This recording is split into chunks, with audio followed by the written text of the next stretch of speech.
안녕하십니까. 지금부터 예도는 멜랑콜리아와 예술이라는 제목으로 강좌를 시작하겠습니다. 이 강좌는 통합적 사고에 의하여 나온 거지만 어쨌든 미학 강좌로 들어갈 것 같고 두 편이 될지 세 편이 될지는 지금 잘 모르겠어요. 이것은 조르조 아감벤의 위대한 저작 스탄츠 행간이라고 번역된 이 작품에 어느 정도 의존하고 있고, 또 다른 것은 프로이트의 1917년도에 나온 트라우얼 운트 멜랑콜리라고 하는 애도와 우울이라고 하는 이 작품과 그 다음에 문학적 창조와 백일몽이라고 하는 그 작품, 그 다음에 하이데거의 현존제의 일상성을 애매성, 그죠? 애매성. 그 다음에 쯔바이 도이티카이트, 게레데 잡담. 그 다음에 노이기열, 호기심. 이렇게 규정한 이러한 존재론적 규정, 이런 것들에 의존하고 있습니다. 어떻게 보면 우울이라고 하는 것, 멜랑콜리아라고 하는 것은 고대로부터, 그죠? 고대로부터 철학에서 특히 영혼의 관계, 그 다음에 또한 상상력과 연관하여 아리스토텔레스로부터 언급되었고, 이것이 또한 예도가 이 강좌를 이끌어가는 데 있어서 중세에 대한 언급은 대부분이 그 아감벤에 의존하고 있습니다, 여러분. 이걸 분명히 참조하시고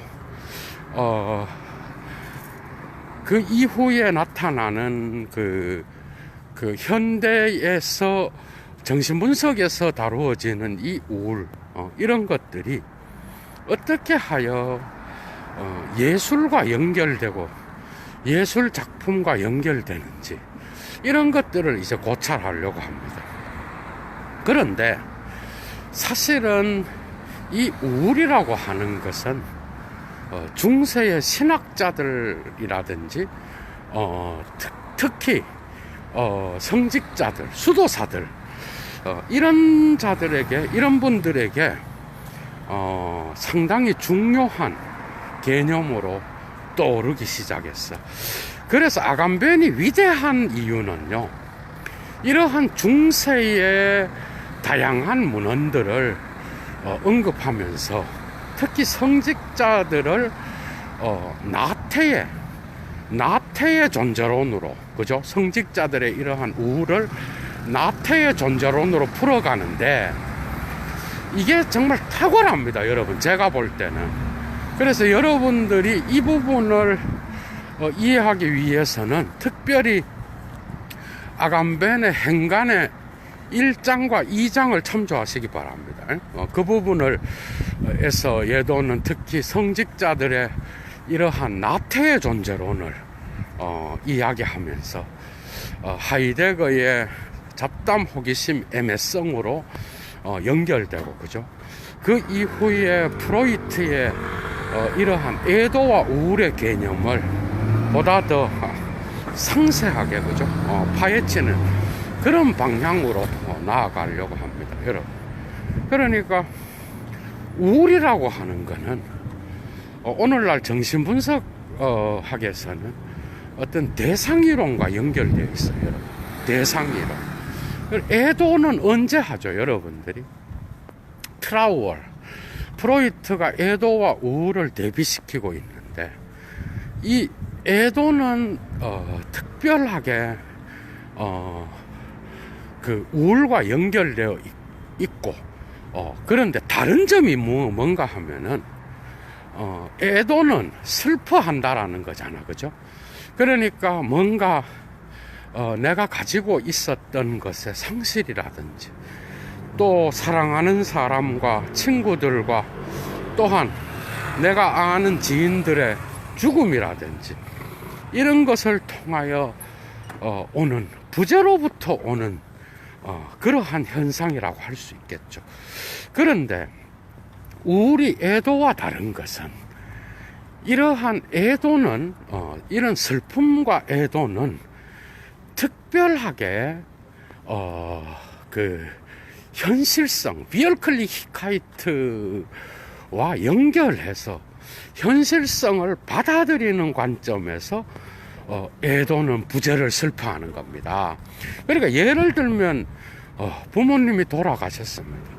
그러니까 이제는 이 땅에서는 볼 수 없는 거죠. 그러한 현실이 있겠죠. 그런데 이 현실을 슬퍼하면서 그 시간을 보내는 거, 이게 애도야.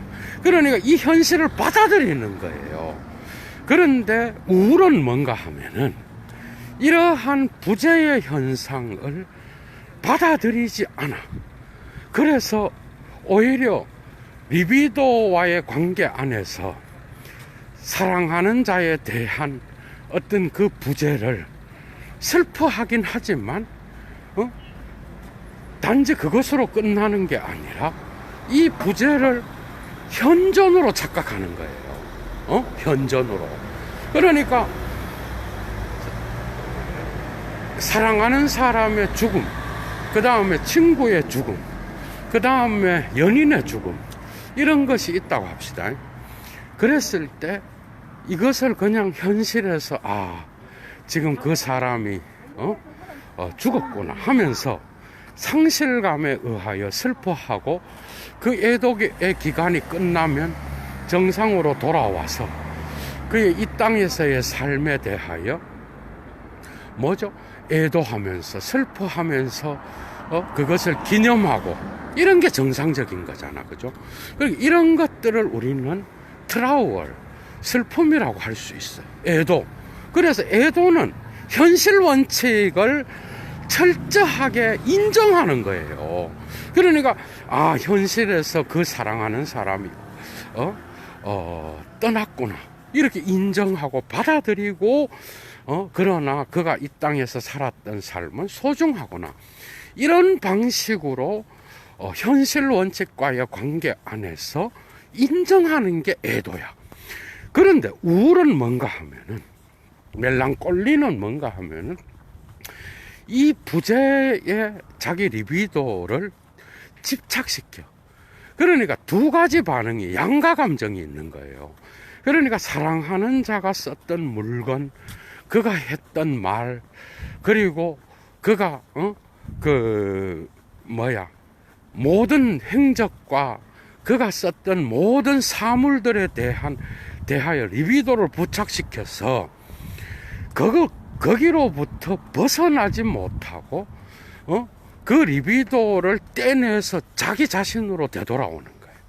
그러니까 자기 자아와 이 대상, 부재한 대상에 대하여 슬퍼하면서 거기에 집착하고 애착하면서 그것을 일종의 신과 같이 하나의 우상을 섬기는 것처럼 거기에 빠져서 그것을 현실 원칙과 상관없이 자기의 쾌락 원칙, 그죠?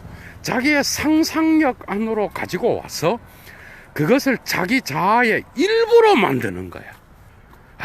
이거는 물론 프로이트가 아브라함이라고 하는 이 17년의 국제정신분석학회의 어떤 그 논문집에 이 논문을 실기 이전에 아브라함으로부터 연구로부터 영향을 받은 게 있는데, 어쨌든 이러한, 그러니까 우울은 뭐예요? 우울은 현실 원칙을 인정하지 않아. 그게 이 부재를 현존하는 것처럼 착각하고 거기에 리비도를 투사해서 그 리비도를 유지하기도 하고 자기 자아로 떼내서 가지고 와서 그걸 영원히 보존하는 거예요. 그러니까 이것은 키에르케고르가 이야기했던 심리학적인 어떤 그러한, 그러니까 절망을 설명하면서 그러잖아, 그죠? 자기 연인에 대해서, 헤어진 연인에 대해서 아파하는 자는, 그죠? 그 연인의 현실적인 그 연인에 대한 감정이 아니라 자기 자신에 대해서 절망하는 거예요. 그 여인에 대하여 자기가 가지고 있는 관념에 대해서 절망하는 거예요. 그죠? 그러니까 그 현실적인 그 사람이 살았던 행적이나 족적이나 함께 했던 시간들을 내투사하는 거야. 다시 내면적으로 이는 프로 이얼트라 그래. 이는 그러니까 내투사해서 그것을 또 다른 우상으로 만들고 상으로 만드는 거예요. 이해가 되죠? 그러니까 이러한 것들은 프로이트의 메타심리학 서설까지 올라가는데, 메타프시홀로기라고 하는 그 논문에서 어떻게 보면은 이런 게 있어요. 이런 내투사를 통하여 거기에 대한 리비도에 대하여 저항하기도 하고, 또한 방어 기제를 가지고 무의식과 타협을 일으키기도 하는 거야. 그러니까 죽은 자를 보내지를 않는 거예요. 이해가 되죠?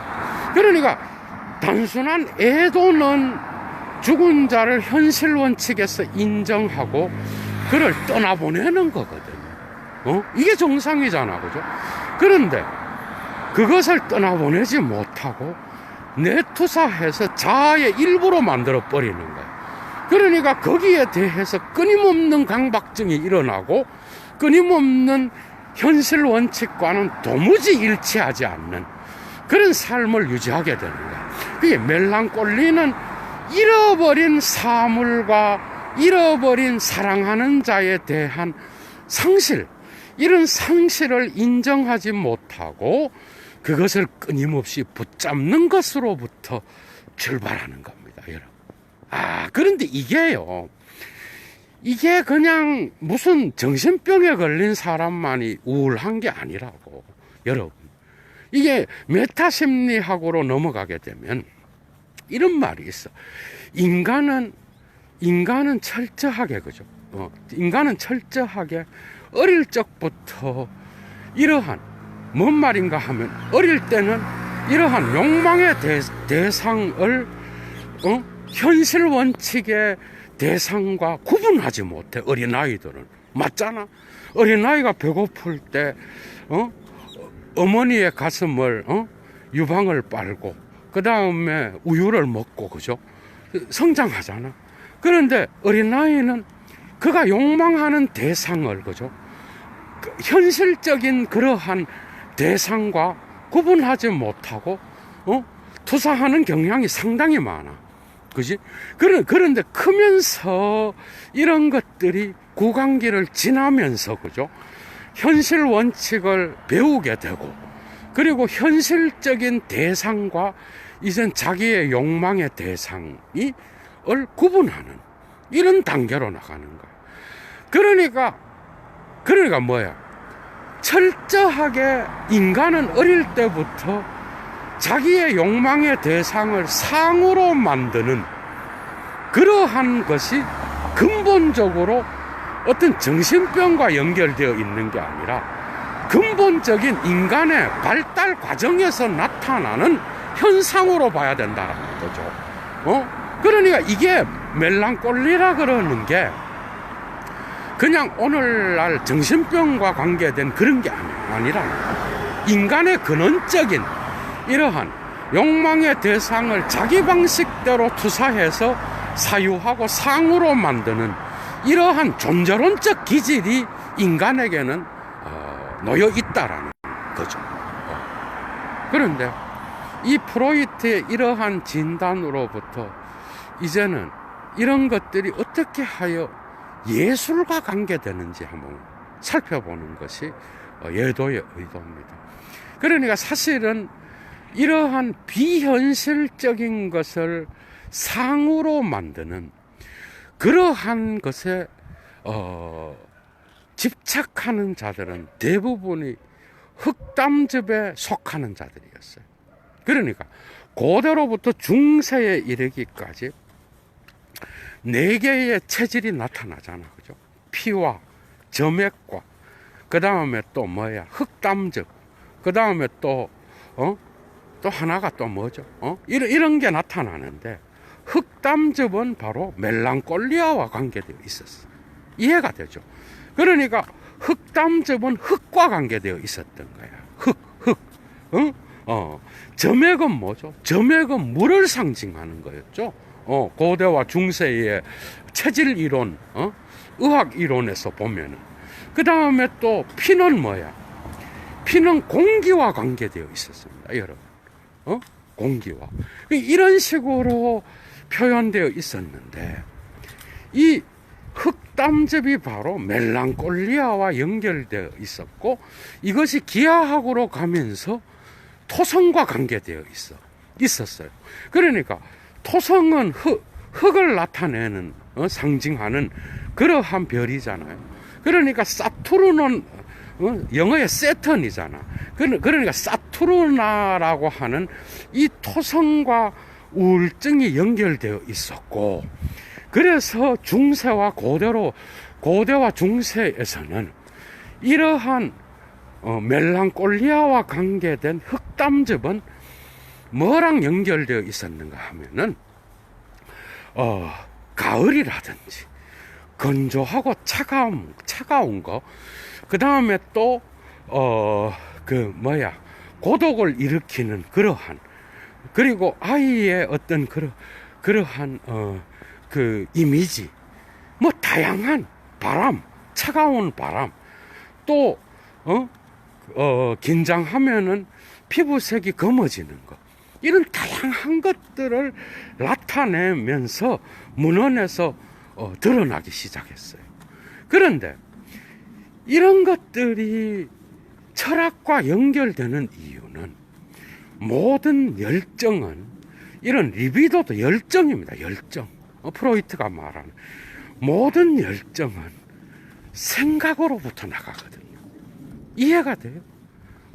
여러분들이 유물론을 백날 이야기해도 인간의 육체라든지 이 육체는 정신과의 관계에서 언제나 사건이 일어나요. 성애적 감정도 동일해. 그래서 아모레라고 하는 사랑에 관하여를 저술한 중세의 어떤 안드레아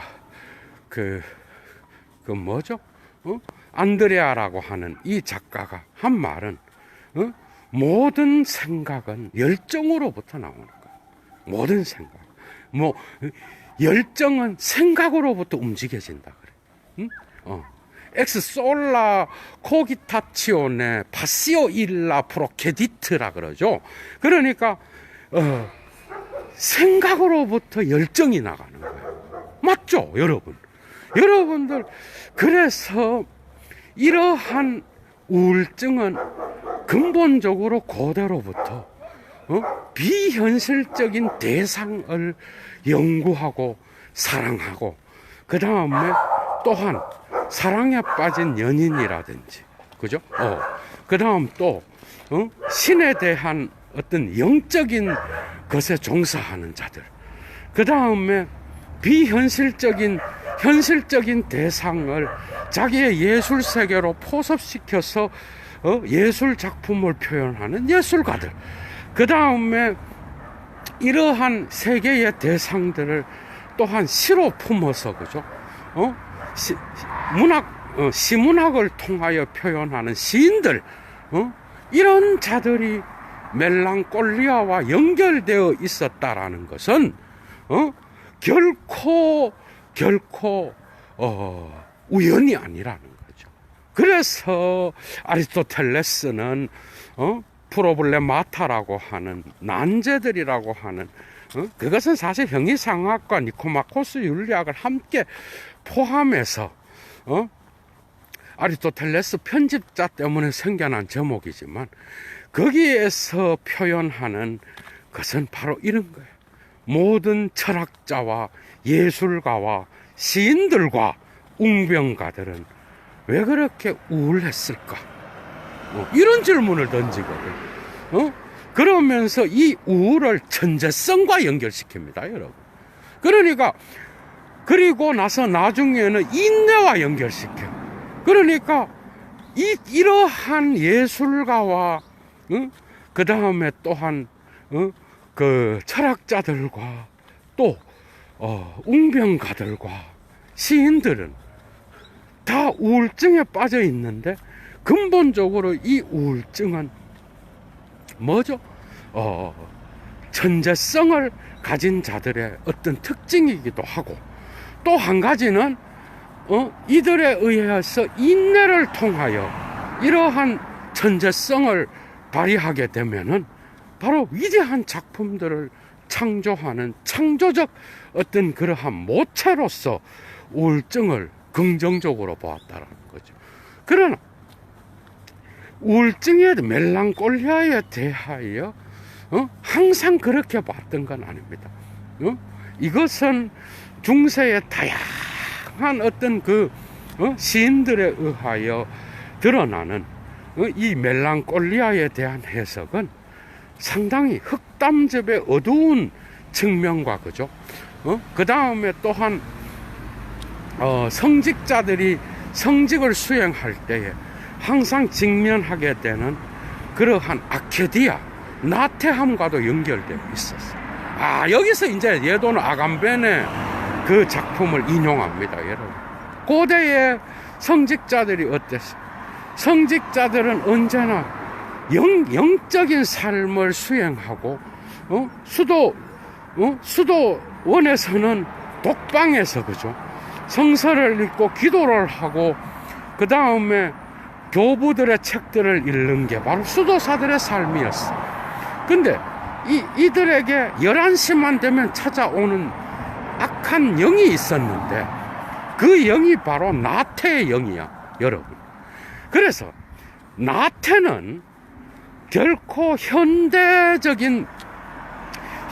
철학에서 자본주의 윤리에서 부지런하면 잘 먹고 잘 살고 이렇게 이야기하면서 나태한 자들은 가난해진다, 이런 수준의 개념이 아니라는 거예요. 그래서 아감벤이 역시 대가입니다, 여러분. 이 나태는 중세의 수도사들에게서는 존재론적인 기질이었다라는 거예요. 그러니까 모든 수도사들이 이 나태로부터, 그게 나태의 반대말은 부지런함이 아니에요. 모든 인간이 갖고 있는 그러한 존재론적 기질이라는 거야. 이해가 돼요? 그래서 수도사들은 영적으로 하느님 앞에서 바로 서려고 하면은 갑자기 11시쯤에 권태가 찾아와서, 그죠? 그들을 괴롭히고 그들의 기도 속으로 이상한 영이 나타나서 방해하고, 그 다음에 책을 읽는 데에 그 책을 못 읽도록 하고, 그러한 영적인 삶을 허무하게 만들고 권태스럽게 만들어서 수도사들을 방해하는 이 아케디트라고 하는 이 나태는 정말 이 성직자들에게는 뭐죠? 그 당시에 흑사병보다도 무서운 그런 질병에 속해 있었고, 이 나태로부터 슬픔과 절망이 나온다라는 거예요. 그러니까 나태는 영적 수련에서 절망과 연결되어 있었고 슬픔과 연결되어 있었다라는 거예요. 그러니까 나태는 단순히 어떤 움직이기 싫어함, 이게 아니에요. 영적인 삶에서 뭐죠? 뭔가 특정한 방해를 받았을 때 일어나는, 그래서 기도하러 가는데 기도가 잘 안 된다든지, 그 다음에 영성수련에서 갑자기 권태가 찾아온다든지, 여러분 그렇죠? 그리고 갑자기 졸린다든지, 그래서 잠만 자. 그리고 허무한 느낌을 주면서 갑자기 자고 일어나면 모든 것들을 다 빼앗겼다라는 느낌과 더불어서 잠에서 깨는 이런 상태. 이거를 아감벤은 또 다른 어떤 중세의 학자의 이름을 들어서 뭐라고 말하는가 하면은 그 정오의 유령이라 그래요, 여러분. 정오에 나타나는, 그래서 권태를 일으켜서 성직자들의 영성수련을 방해하는 이러한 중세의 이 나태를 존재론적으로 해석하고 있어. 탁월한 거는 이거를 하이데거의 그 잡담, 호기심, 애매성과 연결시켜서 현대인들의 이러한 존재론적 나태를 중세의 수도사들하고 연결시키고 있다는 거. 어떻게 보면 탁월한 통찰이라고 볼 수 있습니다, 여러분. 그래서 이것은 특정 대상에 대하여 비현실적인 것을 추구하고 눈에 보이지 않는 그런 걸 추구하는 모든 예술가들과 또한 철학자들과 성직자들과 이런 자들에게 밀접하게 연결되어 있는 존재론적 태도라고 봤다라는 거예요. 그래서 중세의 특히 성직자들은 이 나태에 대하여 양가 감정을 갖고 있었어요. 그래서 이 나태를 영성수련에서는 경계해야 될 그러한 필수 항목으로서 드러나기도 하고, 이것으로부터 다양한 나쁜 덕목들이 드러난다라고 할 수 있겠죠. 그래서 중세의 성직자들은 언제나 이러한 나태의 존재론, 나태가 주는 그러한 권태에 빠져서 괴로워하고, 그래서 그것을 극복하고 또 새롭게 넘어서는 그러한 영성수련, 그것을 추구했다라고 할 수 있겠죠. 그러나 이런 것들이 우울과 또한 연결되어 있었고, 멜랑꼴리로 넘어가는 지점에 성직자들의 이러한 성스러움의 경계에 언제나 아케디트라고 하는 나태의 존재론이 그들을 괴롭혔다라는 거야. 그러나 이 나태는 언제나 새로운 어떤 그 영성수련의 도약을 위해서 반드시 거쳐야 되는 하나의 어떤 영적인 어떤 투쟁에 있어서 잠시 뒤로 후퇴한 현상으로 볼 수도 있었다라는 거죠.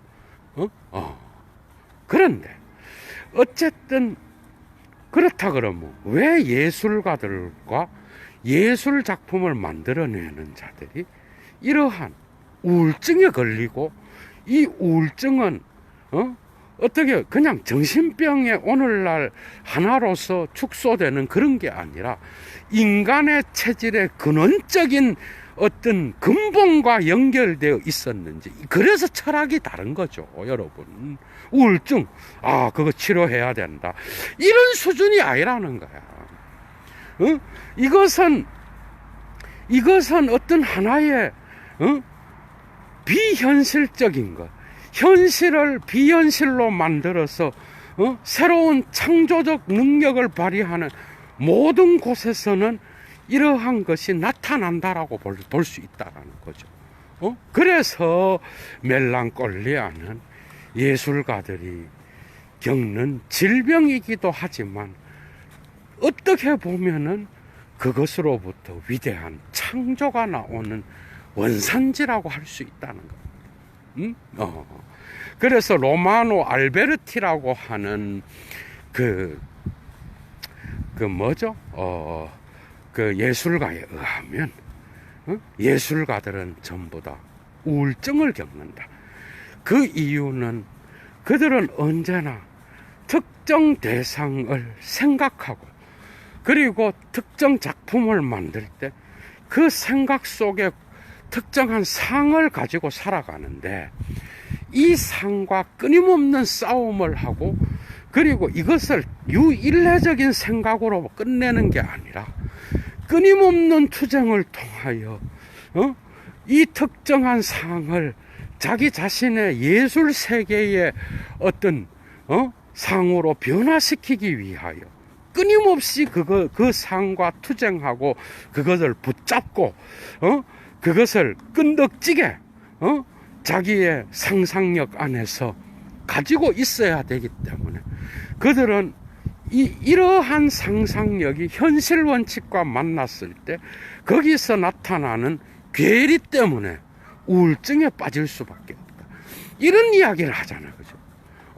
그러니까 우울이라고 하는 거는 다른 게 아니라 뭐죠? 그럼 이렇게 되면은 우울은 다른 게 아니라 현실적인 어떤 특정 대상을 소유하려고 하는 어떤 희망으로부터 나오는 거예요. 그러니까 특정 대상, 그런데 그 대상은 현실 원칙에서 보면은 그 대상은 붙잡을 수 없는 거야. 붙잡을 수 없는 것을 자기 자신의 지각과 감각을 통하여 재창조함으로써 그 붙잡을 수 없는 것을 다시 붙잡게 하는 그러한 욕망으로부터 나오는 인간의 어떤 그러한 절망이라고 할 수 있어요. 그러니 이것은 이 절망 때문에 예술가는 위대한 작품을 만들어낸다라는 거야. 이해가 되죠? 위대한 예술가들 치고 우울증에 걸리지 않는 자들이 누가 있었겠냐고. 철학자들도 그래. 철학자들도 특히 헤라클레이토스라든지 데모크리토스, 그 다음에 헤라클레스, 이런 자들, 그 다음에 플라톤도 약간 자유롭지 못하죠, 여러분. 그리고 위대한 시인들, 콜리지 같은, 그 다음에 에드워드, 물론 영국의 또한 위대한 시인들이지만, 그 다음에 보들레르, 그 유명한 시인들, 이런 자들이 우울증에 시달리고 있었어요. 그것은 그들이 현실과 다른 자기들의 작품 세계 안에서 이 세계의 현실성을 자기 자신의 예술성의 현실성으로 바꾸어 들이면서 언제나 그들은 유령과 함께 살았다는 거야. 이해가 돼요? 저는 아감벤이 오늘 포스트 모더니즘과 유령이라는 예도에 강좌에서 이야기했듯이 아감벤 역시도 포스트 모더니즘의 후기 미학자로서, 그죠? 이런 유령론을 이야기한다라는 거예요. 그 데리다와 또 다른 미학적 관점에서 이야기하는데 상당히 일리가 있어요, 여러분. 그러니까 유령이라고 하는 것은 어떤 미친 인간이 생각하는 그런 특정 어떤 헛개비를 보고 현실로 인정하는 이런 게 아니야. 모든 위대한 예술가들, 특히 흑담즙을 가지고 그러한 체질에 속해서 특정 대상에 대하여 집중하고 그것을 관조하고, 그죠? 그리고 이 관조를 통하여 나타나는 그러한 상을, 현실성을 자기 자신의 상으로 만들어서 그것을 사유하고 생각하는 모든 인간들에게는 이러한 유령론이 있는 거죠, 여러분. 여러분들이 어렸을 적에 가졌던 그런데 철학에서는 이런 것들을 특정 예술가들에게만 국한시키는 게 아니라 모든 인간이 그렇다는 거예요. 모든 인간은 자기가 잃어버린 낙원을 상상하고 그 상상을 언제나 사물의 해석에 내투사하고 외투사하는 건 한다라는 거죠. 맞죠, 여러분? 여러분들 역시도 잃어버린 에덴 동산을 갖고 있어요. 그 에덴 동산은 결코 사람마다 동일한 게 아니야. 모든 사람마다 달라. 이 상상력이 빠지면 인간은 얼마나 짐승보다도 못한 그러한 얼마나 단조롭고 사물적인 그러한 것에 빠져 있겠어. 인간은 이런 상상력을 갖고 있기 때문에 우울증에 걸릴 수 있는 거예요. 그래서 이 우울증을 새로운 예술의 창조적 공간으로 사유하는 이것은 상당히 탁월한 해석이라고 볼 수 있어요, 여러분. 그래서 비현실적인 것과 사유하는 자들은 언제나 관조하는 성격을 갖고 있어요. 생각하고 관조하고. 그래서 중세나 고대의 서양 철학에서, 특히 서양 문학에서, 그죠? 나타나는 사랑에 대한 이런 모든 에로스에 대한 해석들은 이러한 관조를 중요하게 생각했다라는 거예요. 그러니까 언제나 수도사들을 괴롭혔던 뭐죠? 정오의 악령과 유령이 그들을 괴롭혀서 권태를 일으킬 때 그들은 잠에 빠지기도 하지만 언제나 성애적 상상력에 의하여 괴로움을 당했다라는 거예요. 그래서 이러한 멜랑꼴리는 성스러움과 그 다음에 악마적인 성애적 상상, 그 다음 또 예술가들의 어떤 창조적인 힘, 이런 것들이 집중적으로 집약해서 숨어있는 장소라고 할 수 있어요. 그러니까 사실은 모든 인간은 이렇게 생각합니다. 예를 들면 특정한 강이나 특정한 산을 보고 모든 인간은 자기 자신이 어렸을 적에 잃어버린 그러한 낙원을 대입시켜서 생각하는 거예요. 맞죠? 그런 거 없는 인간이 누가 있어? 꿈꾼다는 게 뭐예요? 성취하지 못한 잃어버린 낙원을 생각한다. 근데 중요한 건 정신분석학이 가르쳐 준 게 뭐예요? 사실은 잃어버린 게 아니라 원래 갖지 못하는 거라는 거예요. 이해가 돼요? 원래 인간은 소유할 수 없는 것을 희망한다라는 거예요. 원래 갖지 못하는 것, 그렇기 때문에 잃어버린 것도 아니라는 거예요. 이해가 돼요? 잃어버리는 것도 아니고 원래 소유한 것이 아니기 때문에 상실된 것도 아니야.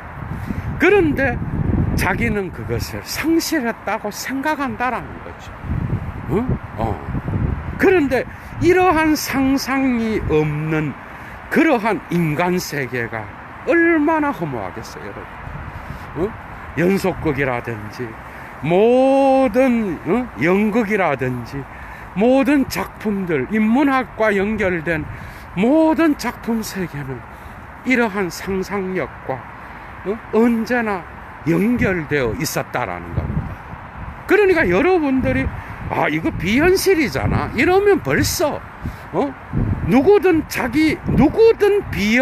현실을 비현실의 공간으로 만들어서 살아가면서 행복해 하는 게 인간이에요, 여러분. 생각 한번 해보시오.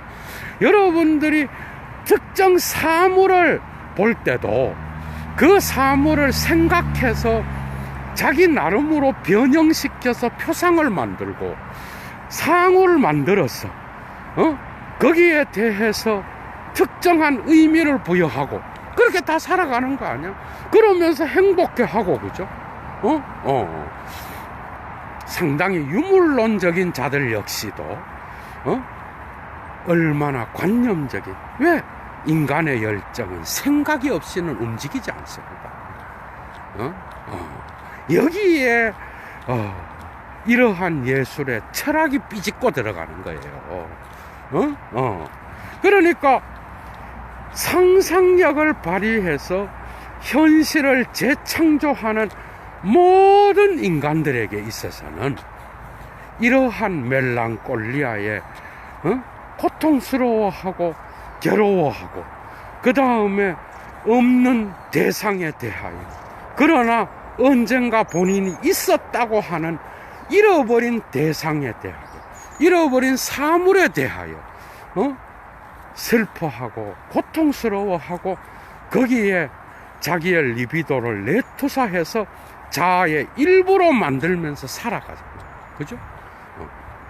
이것이 예술가들, 특히 편집증에 걸린 여러분들, 이러한 예술성을 가진 자들, 철학자와 문학가와 시인들과 예술가들을 정신 분석해봐. 거기에 이러한 멜랑콜리아에 대하여 거부하는 자들이 누가 있겠어? 오히려 예술가들에게는 새로운 현실을 창조할 수 있는 그러한 위대한 무기가 이러한 현실을 비현실로 만들어서, 그죠? 그 비현실적인 것을 새롭게 창조함으로써 현실로 다시 만들어내는 이런 과정 안에서 나타나는 그런 유령을 모두 다 체험했다라고 볼 수 있다라는 거예요. 그래서 유령은 만들어낸 것일 수도 있지만 어떻게 보면은 인간은 다 자기가 본 그 사물을 생각할 수 있다라는 거, 그죠? 자기가 본 특정 장면을 생각할 수 있다라는 거. 이것은 바로 인간은 언제나 유령론에 접근할 수 있다라는 근본적인 어떤 의미라고 할 수 있습니다, 여러분. 그죠? 그러니까 생각한다라는 거. 이것이 있는 한 인간은 이것이 때로는 편집증을 일으키기도 하고 때로는 자기 방식대로 사태를 조물락거려서 자기 세계를 만드는 데에 역할을 하기도 하지만 부정적인 역할을 하기도 하죠. 그것으로부터 다양한 질병들이 나타나기도 하죠.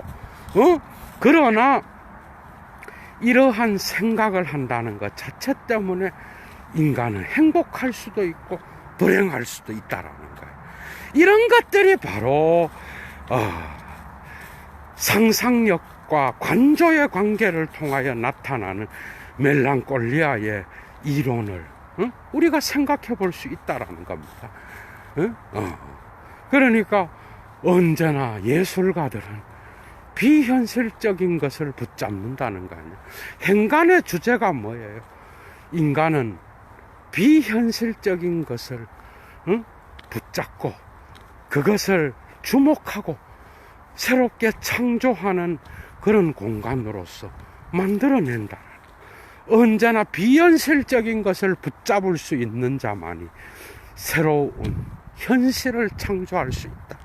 야, 이 아간벤의 위대한 말, 그죠? 이게 바로 이러한 다양한 멜랑콜리아를 통하여 해석될 수 있는 예술가들의 본성이라고 할 수 있습니다, 여러분. 그래서 위대한 예술가들은 이러한 오늘날 정신분석이 멜랑콜리라고 진단한 이런 질병에 걸려서 거기로부터 자기의 천재적 상상력을 발휘해서 새로운 창조를 만들어 나갔다라는 거예요. 철학자에서 대표적으로 여러분들 봐봐. 고대의 니체를 이야기하기 전에 이런 생각이 듭니다, 여러분. 여러분들 봐봐. 디오니소스 신이라든지 특히 신탁을 받은 무녀 있죠, 무녀. 이런 자들을 봐봐. 이런 자들이 어떤 엑스타시에 들어가잖아, 그죠? 신과의 접신을 통하여 엑스타시에 들어가잖아. 이런 것은 사실은 구약 성서에 나오는 접신 이야기에도 나와요, 여러분. 이거는 동양의 무녀와 관계되어 있는 이야기만은 아니야, 여러분. 사무엘 이야기 있잖아, 여러분. 그 접신하는 거 있죠. 그러니까 그러한 신탁을 옮기는 신적인 성스러움과의 접신, 그거는 현실을 떠나 있는 거예요. 비얼클리 히카이트가 아니라는 거야. 그 엑스타시를 통하여 또다시 현실을 해석하잖아, 그 무녀들이. 맞죠? 현실을 해석하고 거기로부터 신탁을 이야기하잖아요. 그런 것을 보면은 이 현실은 언제나 비현실과 함께 있는 거야, 인간에게서는. 인간이 생각한다는 것 자체가 유물론적으로 현실만을 붙잡는 게 아니야. 인간은 말을 하고 특정 사물을 자기 생각대로 이야기하고 표현하고 표상을 만들고 그것으로부터 자기 자신의 세계를 이야기할 때 그는 언제나 이미 비현실을 포함시켜서 생각하는 거예요. 이해가 되죠? 그래서 이러한 우울증은 아리스토텔레스가 언제나 철학자와 문학가와 시인들, 심지어는 웅병가들에게 본래적인 기질로서 표현하면서 이 우울증을 천재성과 연결시켰다라는 것. 그것은 또한 긍정적인 측면으로서 문화창조의 긍정적인 측면으로서 이야기되고 있고, 이것은 미학에서는 또 다른 고찰을 일으키는 그런 현실로서 나타난다라는 거예요. 그래서 많은 생각을 하지만은, 그러나 이 우울증은, 예도가 이제 두 번째 시간에 다루겠는데, 이 멜랑콜리아는 또한 사랑의 해석과, 그죠?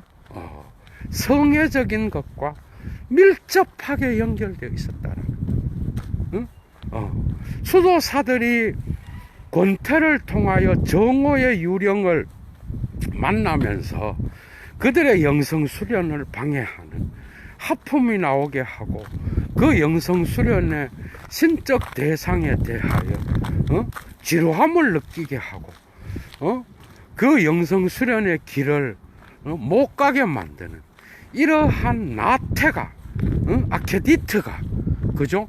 드러날 때 언제나 성애적 상상력이 수도사들을 괴롭혔다. 이건 아간베인이 이것까지 나가지는 않습니다. 그죠? 그래서 특히 현대 문학이라든지 현대 철학으로 오면서 이런 다양한 사랑에 대한 담론들은 이러한 우울증과 연결되어서 항상 새롭게 해석되어 왔다. 그게 뭐죠? 사랑의 대상은 언제나 그 사람의 현실과 관계된 게 아니야.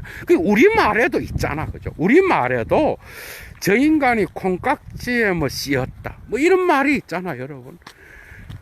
누구든지 인간은 대상을 자기 관점에서 해석하는 거예요.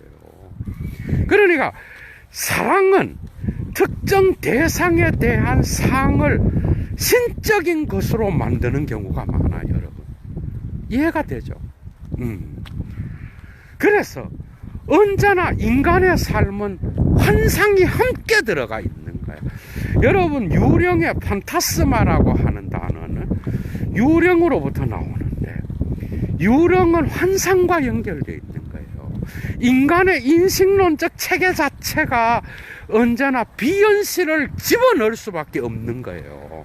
그러니까 사랑의 대상, 에로스의 대상 역시도 언제나 비현실적인 것을 집어넣어서 거기에 대하여 상을 가지고 생각하는 것과 연결되어 있었고, 이러한 사랑의 이야기의 모든 담론 속에는 판타스마가 들어가 있었고, 그 비현실이 현실과 만나서 그 당사자에게 고통을 줄 때 그 사랑의 문학은 위대한 문학으로 새롭게 나타났다라고 하는 거죠. 그래서 에로스의 담론 역시도 이러한 멜랑콜리아와 밀접하게 연결되어 있는 거예요. 그래서 고대든 중세든 모든 사랑의 시들을 보면은 이러한 멜랑콜리아를 느끼게 할 수 있는 그러한 비현실을 언제나 함께 갖고 있었다라는 거죠. 현실의 대상을 자기 방식대로 해석한 상이 없다면 사랑은 얼마나 웃기겠어요, 여러분. 그러니까 현실과 이러한 비현실의 어떤 경계를 명확하게 구분 짓는 것은 불가능합니다, 여러분. 오늘날 포스트 모던 담론이 이야기하듯이요.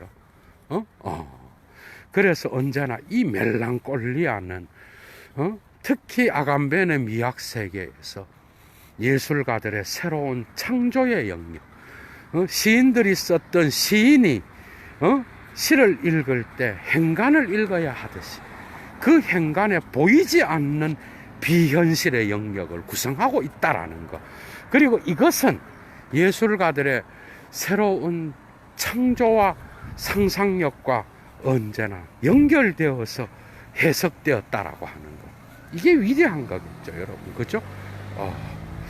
자, 얘도 오늘 많은 이야기를 했는데 멜랑콜리아와 예술 재밌었죠, 여러분. 내일 아마 2편을 할 것 같습니다. 조금 성애적 담론과 연결해서 조금 더 할 것 같고 내일 2편으로 끝날지 아니면 어떨지 모르겠어요. 여러분들 꼭 예도의 강좌를 중심으로 프로이트의 담론이라든지 또 아감벤의 행간을 꼭 읽어보시면 여러분들이 많은 도움을 받을 수 있을 겁니다. 예도는 물러가겠습니다. 좋은 하루 되십시오. 추스.